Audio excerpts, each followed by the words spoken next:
Dans son œuvre Aliénation et accélération, le sociologue Armut Rosa avait pointé un phénomène qui trouvait un écho en chacun.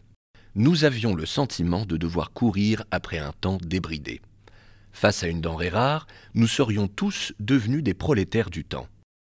Pour prendre le temps et questionner notre perception du temps dans la modernité, nous interrogerons aujourd'hui Armut Rosa, bien sûr, mais également un essai du philosophe Tristan Garcia, La vie intense. En faire toujours plus en toujours moins de temps semble être la contrainte à laquelle l'individu est fixé dans la modernité tardive. Pour en discuter, j'ai décidé de faire appel à Boris Bégard. Bonjour Boris. Bonjour Olivier. Ça va? Ça va et toi? Très bien. Je suis ravi de te retrouver pour parler d'intensité. Ouais. On va partir à la recherche de cette intensité dans ce hall qui est celui de Cœur Défense. Ah, c'est relativement impressionnant, c'est magnifique. Bah ouais, écoute, et pour en parler, je trouve que c'est indiqué de s'asseoir. Parlons d'intensité en étant assis. Ouais, allons-y. Je ne sais pas si tu peux imaginer, Boris, mais ce quartier, le quartier de la Défense, Ouais. c'est 500 000 passagers qui transitent chaque jour. Ah, ça fait du monde. Ça fait du monde, ouais. Je savais pas que c'était 500 000, je savais que c'était le premier centre d'affaires en Europe, mais je savais pas pour les 500 000. Mais du coup, pourquoi tu me donnes rendez-vous ici?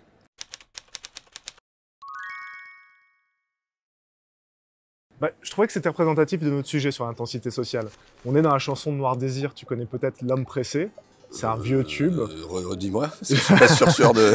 Je suis l'homme médiatique, je suis plus que politique, je vais vite, très vite, ma carrière est en jeu. Ok, ouais, j'ai Tu l'idée. vois Ouais, j'ai l'idée. Tu as les éléments en fait, de compétition, de concurrence, d'intensification de la vie sociale qui sont déjà présents dans cette chanson, quoi. On est vraiment dans un climat ou dans un contexte, celui de la modernité, qui est celui de l'accélération sociale. C'est la compétitivité économique, c'est la recherche de la rentabilité, du profit, de l'efficacité. Tout ça agrégé dans un quartier qui est, somme toute, assez symbolique de ça. Pourtant, on ne peut pas réduire la modernité à ce seul trait de l'accélération qui est celui de l'efficacité ou de la rapidité technologique, parce qu'en fait, ça affecte l'ensemble de notre vie, y compris les dimensions qui sont les plus intimes. Et c'est là où tu vas avoir la conversion entre ce qui est l'accélération, le phénomène que tout le monde décrit, la vitesse, et la façon dont ça se transforme en nous, c'est-à-dire l'impact que l'accélération sociale a en chaque individu. D'accord, donc tu fais une distinction entre l'accélération et l'intensification. Ouais, absolument. Mais pour moi, c'est la même chose, donc pourquoi...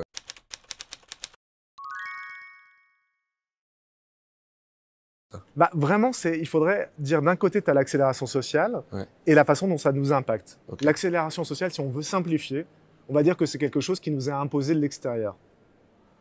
Il va y avoir 3 dimensions de l'accélération sociale. Il y a une dimension technologique, c'est celle à laquelle on pense spontanément. Tu vois, la technologie, je vais te prendre un exemple qui va te parler tout de suite. Si tu prends le train, tu fais un Paris-Bordeaux. Si tu es en 1870, ton Paris-Bordeaux, ça représente, tu peux imaginer le nombre d'heures. Paris-Bordeaux, ça, je sais pas, 10 heures? 8 heures?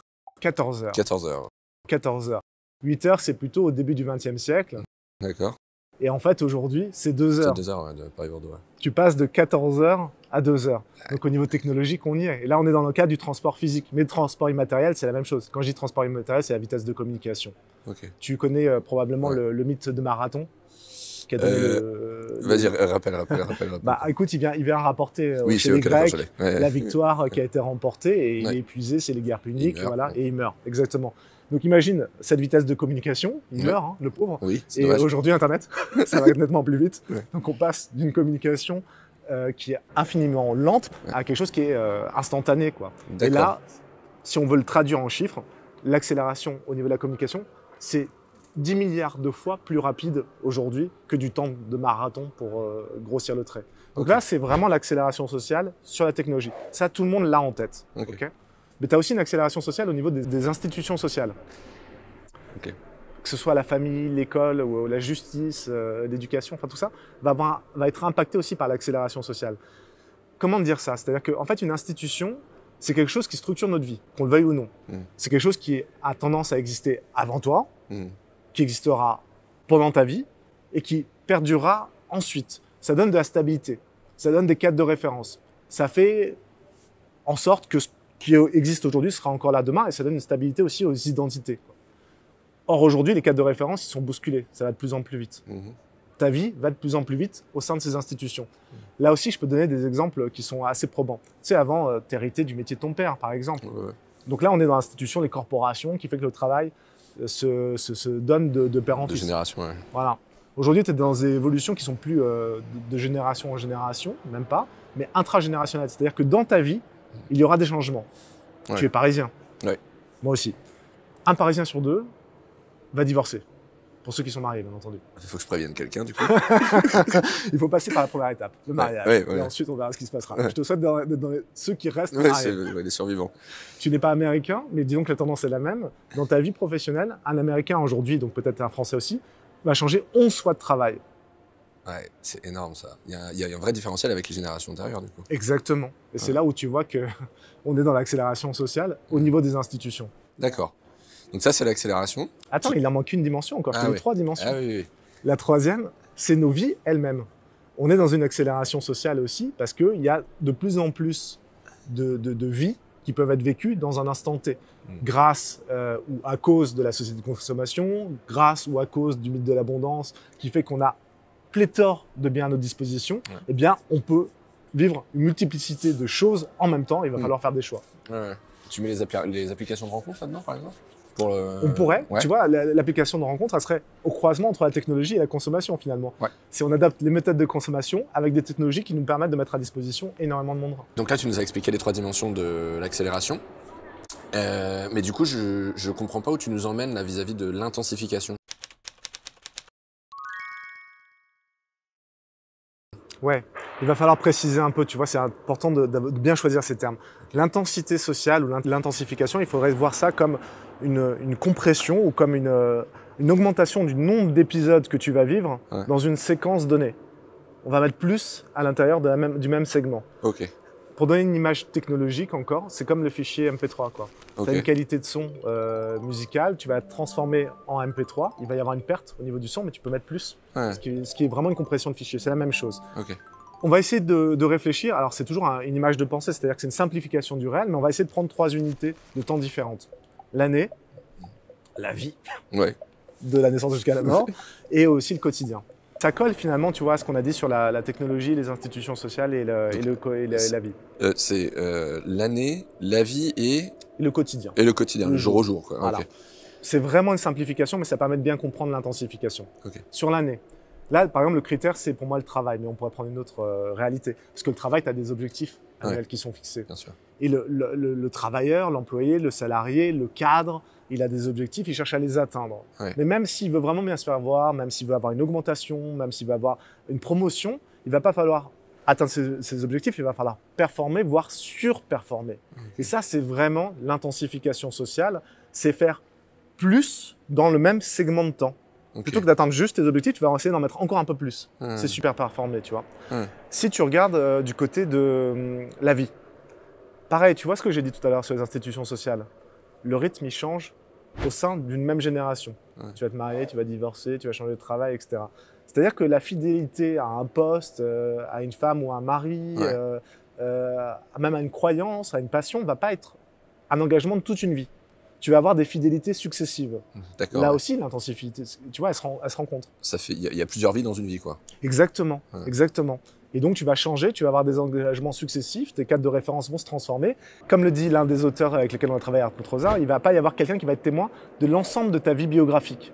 Tu vas rencontrer des gens dans ta vie à un certain moment qui vont disparaître, qui vont être remplacés par d'autres, parce que cette vie-là, c'est des fidélités successives. Tu as des cadres de référence qui vont se transformer. Ça, c'est pour la deuxième partie. D'accord. Troisième, c'est le quotidien. Voilà, c'est assez simple. C'est le quotidien est une aventure, c'est ce que disaient déjà les situationnistes et Henri Lefebvre.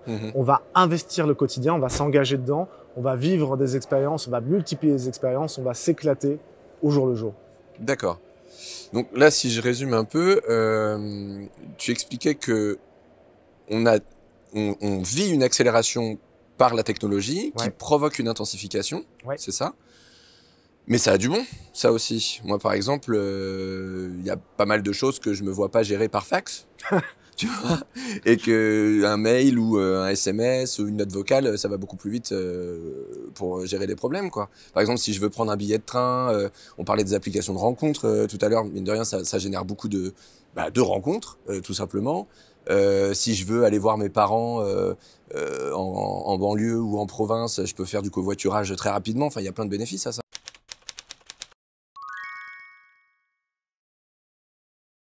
C'est vrai. Et en fait, tu te rends pas compte à quel point ce que tu dis, qui a l'air d'être concret et de l'ordre du quotidien, est vraiment ancré dans la métaphysique occidentale. Là, tu vois, je remplis des grands mots, mais la modernité, la promesse de la modernité, c'est-à-dire le siècle des Lumières, la Révolution française et autres, c'est de se dire le progrès social va permettre à l'homme de s'émanciper grâce à l'autonomie. Tu es plus libre de tes actions. Tu es gagné en autodéterminisme et en auto-efficacité. Tu peux faire plus, tu peux agir plus efficacité dans le monde grâce aux technologies. C'est merveilleux. C'est une vraie promesse.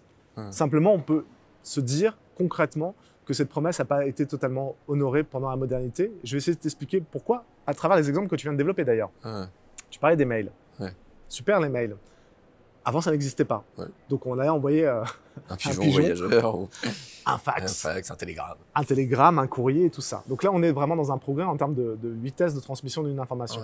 Simplement, la question c'est le mail qui est apparu, c'est accumulé dans ta boîte, qui fait qu'aujourd'hui, tu ouvres ta boîte mail, tu as 10, 15, 20, 30 mails à traiter. Beaucoup de parasites. Et ça te parasite, exactement. Et quand tu commences ta journée de travail pour un salarié, tu commences par éplucher tes mails, les trier, les classer. Donc, c'est-à-dire que ta première heure, elle est consacrée juste au traitement du classement de ces mails avant même de commencer effectivement à travailler. Avant même de travailler, tu travailles. Donc, c'est une perte de temps. Et tu le vois bien d'ailleurs dans la génération Z aujourd'hui au travail, ils ont délaissé complètement le mail pour passer par les chats. Et qui sont beaucoup plus rapides encore. Exactement. Mais sauf qu'un nouveau moyen de communication ne nous fait pas nous débarrasser des précédents. Donc aujourd'hui, tu as les mails. Pas tout de suite en tout cas. Tu as les chats. Tu as la communication informelle dans l'open space par exemple. Traditionnel. Donc ça augmente. Je vais te donner un autre exemple qui est domestique, celui-ci, parce qu'on pourrait dire la charge mentale, par exemple, des femmes a été allégée grâce aux appareils domestiques, l'aspirateur, le lave-linge, etc. Et bien sûr, je pointe les femmes parce que pendant un temps, c'était qui se voyaient consacrées à ces tâches-là. Et donc, l'appareil robot ménager qui apparaissait dans les années 50, dans la publicité, c'était genre, les femmes vont être tellement heureuses, le bonheur leur est enfin promis. libéré. Voilà. Bon, par exemple, tu prends un lave-linge. Génial. Je vais pas aller au lavoir. Voilà. C'est prend moins de temps. Et je peux faire autre chose pendant ce temps-là. Donc, on a libéré du temps. Sauf que, en fait, aujourd'hui, on fait beaucoup plus de machines qu'auparavant. Alors, je vois déjà ceux qui nous écoutent ou qui nous regardent qui vont se dire, oui, mais avant, on était sale. Voilà, c'est ce que j'allais dire. Je viens de lire un bouquin qui se passe au Groenland, où c'est un Danois qui part au Groenland et qui explique que là-bas, les gens lavent leurs habits très rarement, enfin beaucoup moins fréquemment que nous, mais qui sentent pas mauvais. Et il se rend compte que l'un des effets induits de la pollution et de l'environnement dans lequel on vit, c'est la saleté, c'est les vêtements qui jaunissent, la crasse, etc. Donc ils sont moins sales que nous, donc ils ont moins besoin de laver leurs vêtements. Donc tu vois, là aussi, ça a un effet de la technologie. Etc. Voilà. D'accord. Donc, là, tu as vraiment, et je pourrais énumérer un nombre d'exemples qui seraient infinis. Ça veut dire que, paradoxalement, l'accélération sociale, la technologie, produit un sentiment de famine du temps. On a faim de temps. On veut plus de temps pour faire plus de choses. Et il nous manque toujours ce temps. D'accord. C'est marrant, tu parlais du Groenland là et ça me fait penser à, je sais plus dans quel pays scandinave, ils ont inventé une chaîne de télé slow. Je sais pas si tu connais ce mouvement là, le slow, bien sûr, qui est un peu la réponse à ça en fait.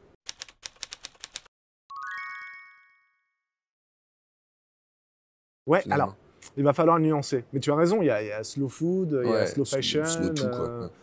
La fashion, on n'en a pas parlé, mais c'est vrai que quand tu as des collections qui sortent quasiment à un rythme hebdomadaire, ça crée écologiquement un vrai problème. C'est une catastrophe. Ça crée des comportements addicts, les fashion addicts.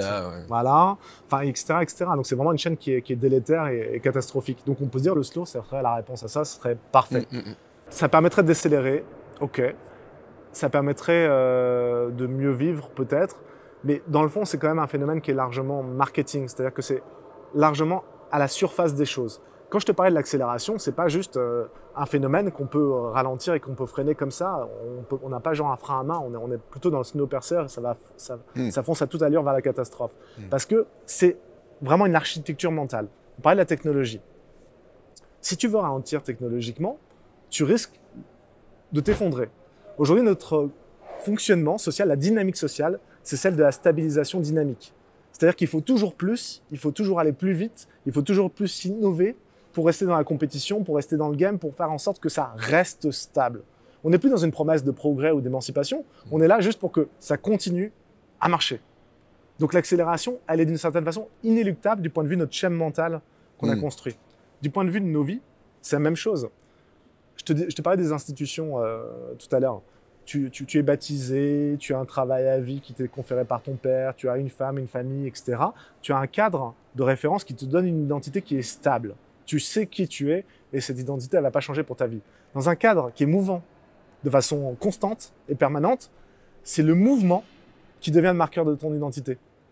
Tu dois bouger, tu dois te réinventer sans cesse et c'est dans ce mouvement-là que tu trouves, comme au niveau de la technologie, cette stabilité dynamique qui permet de continuer. Tu vois le genre? Oui, complètement. Ça me fait penser à l'employabilité interne des collaborateurs. Tu sais, c'est-à-dire qu'on demande aujourd'hui toujours aux collaborateurs de trouver une nouvelle position dans l'entreprise tous les 3-4 ans, etc., d'être toujours en mouvement et d'être acteur de sa transformation. C'est ça, c'est exactement ça. On est dans cette dynamique qui soit au niveau social, au niveau technologique et au niveau aussi intime, puisque l'exigence là de l'intensification, c'est que si tu veux te sentir vivant, si tu veux avoir le sentiment d'exister, il va falloir que tu vives intensément, et c'est à ça qu'on pense en général quand on pense à intensité. Mais je me demande si tu as vu une série qui s'appelle Macho Alpha sur Netflix, qui est en train de passer.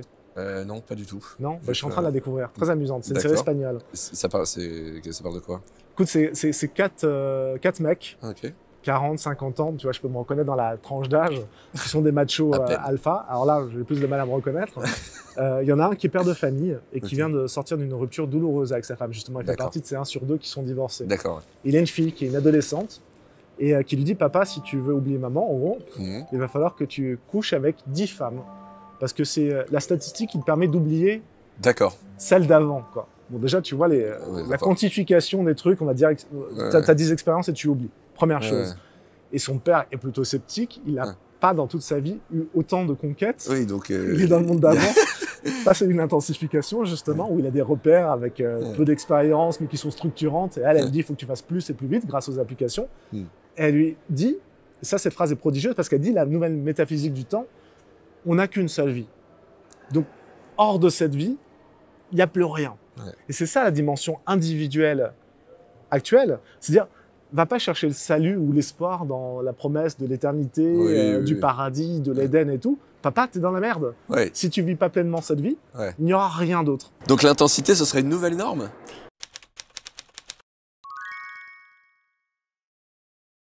Ouais, c'est absolument ça. C'est une nouvelle norme qui guide des comportements qui vont être type. Aujourd'hui, le véritable péché, c'est de manquer d'intensité dans sa vie.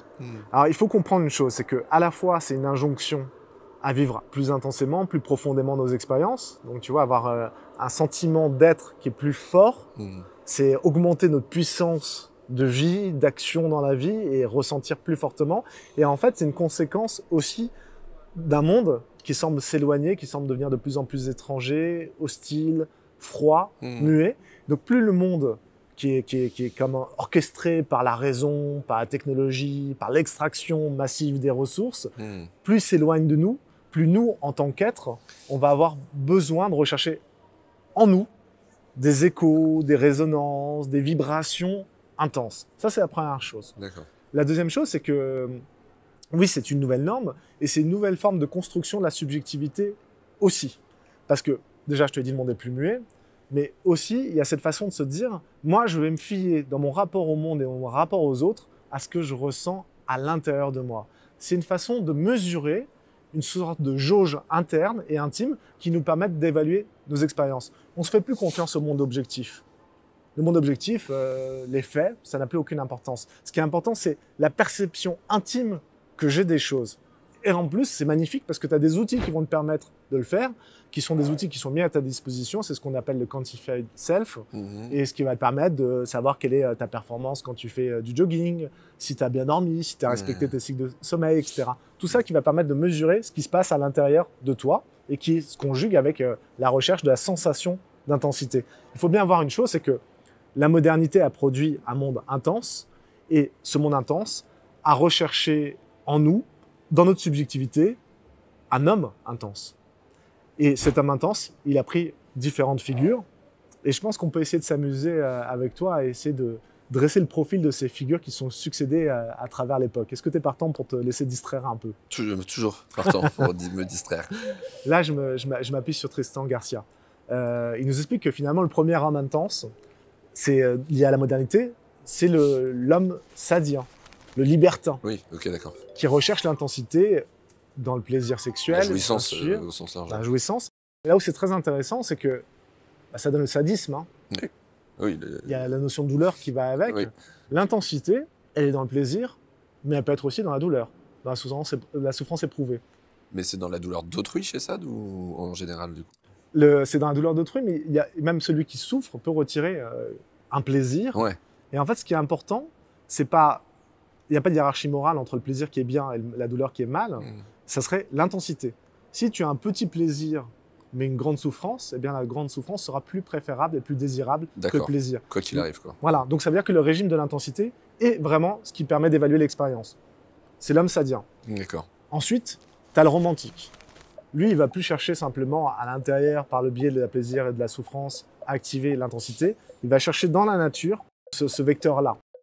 Il va se confronter à la nature turbulente, la mer agitée, les orages, Frankenstein, tu vois, genre le fait que l'électricité vienne prendre corps dans un être, les tableaux de Turner où tu vois des orages qui déchirent le ciel. Donc l'intensité, elle est dehors, et l'homme, en se confrontant au sublime, à ce qui est plus grand que lui, il va trouver de l'intensité. D'accord. Ça, c'est le deuxième stade. Romantique. Deuxième, homme intense. Okay. Le troisième, c'est le rocker. C'est l'adolescent électrifié. Alors ça, c'est intéressant parce que l'adolescent, ça devient l'image même de l'intensité. On parlait tout à l'heure de la stabilité dynamique, tu sais, au niveau de l'individu qui bouge, qui est tout le temps en mouvement. Tout en mouvement. Il ne sait pas très bien qui il est. Pour vraiment arriver à se conférer une identité, il est obligé de bouger toujours plus vite. Comme une toupie, tu vois, qui a plein de couleurs quand tu la tournes. Eh bien, la couleur devient unie. L'adolescent, il est un peu dans cette énergie-là. Il devient une sorte de référence de ce nouveau cadre de l'intensité dans la modernité à partir, tu vois, de la société de consommation. Il cherche tout le temps des choses nouvelles, très bien. Et deuxième chose, il va... Alors pourquoi le rocker? Parce qu'il va s'appuyer sur l'électricité de la guitare électrique. C'est l'adolescent électrifié, c'est le rocker, parce qu'il va chercher avec une guitare à décupler sa puissance d'action dans le monde. Les sensations qui se procurent à lui et qui procurent à l'autre. D'accord, ouais. Tu vois, tu as une typologie où tu as trois stades qui succèdent. Et puis enfin, l'intensité, aujourd'hui, elle touche absolument tout le monde. C'est monsieur et madame tout le monde qui sont frappés par ce syndrome de la recherche d'intensité. Et là, on commence à avoir un problème parce que quand on parlait de l'homme sadien, on est du côté d'une avant-garde. Quand on est du côté du romantique, là aussi, on est du côté d'un mouvement artistique, littéraire, poétique. On est dans une avant-garde. Le rocker, c'est celui qui conteste l'ordre établi. C'est la subversion. C'est mai 68, quoi. C'est mai 68. C'est tout. C'est strates qui contestaient finalement l'ordre bourgeois. La bourgeoisie, c'est quoi? C'est dans leur représentation, c'est une certaine mollesse, c'est une certaine apathie, c'est un certain goût du tiède, du neutre, le manque de passion. Sauf que si c'est monsieur et madame tout le monde maintenant qui recherchent l'intensité, il n'y a plus d'ennemis. Ah oui. Tout le monde devient intense. Or, quand tu es intense tout le temps, qu'est-ce qui se passe?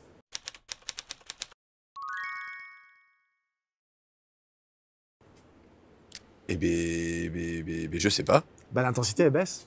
Ah oui. Tu vas devoir rechercher de nouvelles sensations. Donc, tu es en perpétuelle quête de nouvelles sensations. C'est ça. D'accord. On perd de l'intensité, en fait. L'intensité, tu sais, c'est graduel. On va rechercher toujours un niveau plus élevé d'intensité. Donc, si tout devient intense, plus rien ne l'est véritablement. Ouais, d'accord. Et c'est là où les technologies, tu parlais tout à l'heure des applications de rencontre, on pourrait parler de Netflix, on peut parler des algorithmes qui sont derrière tous les réseaux sociaux sur lesquels on est, vont entrer en œuvre.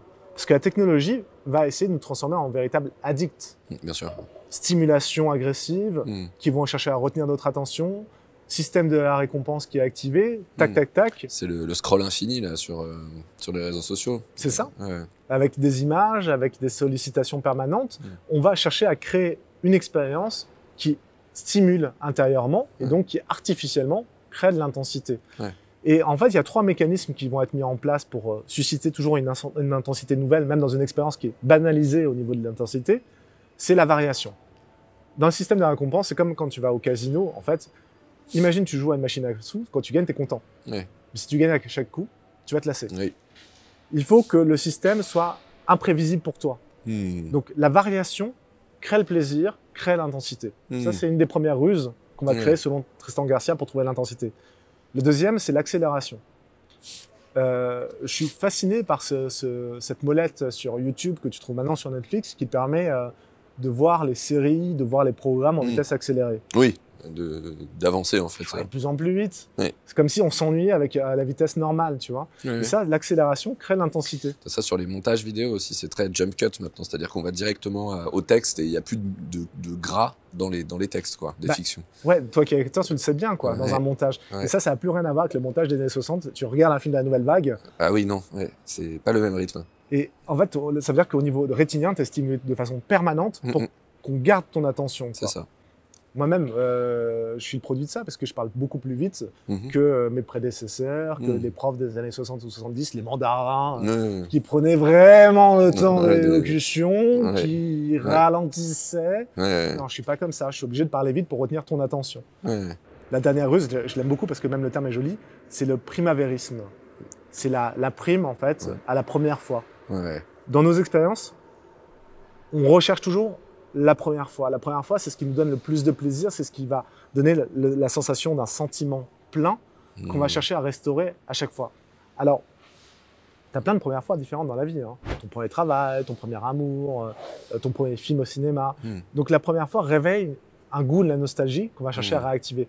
Et la modernité tardive, celle dans laquelle on vit, et cherche à générer des premières fois, notamment par le goût du scoop, de la nouveauté. Il faut être le premier à voir, le premier à lire, le premier à entendre parler d'une chose. On cherche à réactiver artificiellement ça. Et avec ces trois choses, finalement, tu recrées une intensité, certes totalement technologique et artificielle, mais elle est là. D'accord, mais c'est dramatique, du coup. C'est pas réjouissant, ouais. Ouais. La solution, c'est quoi? C'est le retour à la Terre, partir dans les Cévennes, élever des chefs dans le Vercors et on abandonne tout et on se cache? Bah écoute, en tout cas, il y a certains qui ont adopté cette solution. Oui. Tu coupes Internet, tu te sors de l'humanité, on revient aux vieilles stratégies des sages qui se retirent sur la montagne pour trouver la vérité. C'est le film avec Viggo Mortensen, là, Monsieur Fantastique.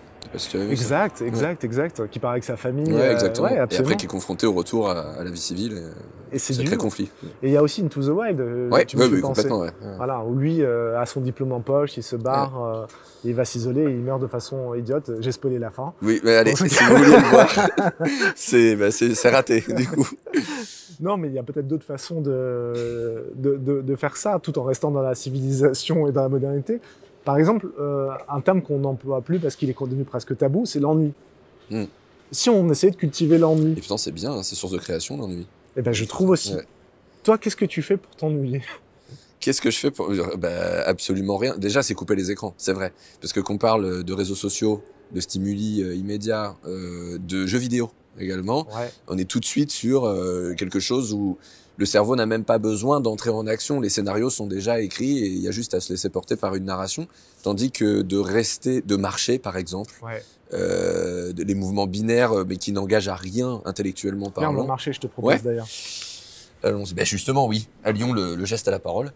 Ce mouvement-là, perpétuel mais stérile en termes de pensée, génère chez moi de la pensée. Je suis d'accord. La nature a horreur du vide. Quoi. Tu marches à un rythme qui correspond à la flânerie de la pensée. La pensée se met en place doucement, il se passe des choses. En fait, dans l'ennui, il se passe jamais rien. Mais il faut laisser ce vide se remplir de quelque chose. Exactement.